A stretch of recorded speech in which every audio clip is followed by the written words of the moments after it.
দেখো আজকে চলে এসেছি মাতা পুজো ঘুরতে। খুব তাড়াতাড়ি চলে এসেছিলাম আমরা। আর এত গরম না যে কী বলবো, তাই জন্য খুব তাড়াতাড়ি চলে এসেছি। তখন বিকাল 6টা বাজে, তাই জন্য মেলার ভিড়টা একটু কম আছে। আর ছেলেকে তার বাবার কাছে দিয়ে দিয়েছি, তার বাবা নিয়ে যাচ্ছে। দেখো কত সুন্দর সাজিয়েছে। আর এখানে দোকানপাট বসেছে। ওর বাবা তো আমাকে কিছু খেতেই দিচ্ছে না, বলছে না এত গরমে কিছু খেতে হবে না।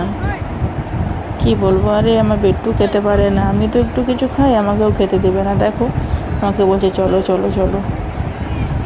তাও আমি কী করলাম, তাকে নিয়ে চলে এসেছি।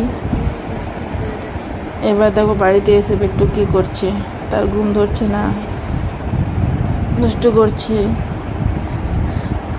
ও বলছে আবার যাবো ঘুরতে। ও খালি ঘুরু ঘুরু মন তার। চলো টাটা, বাই বাই।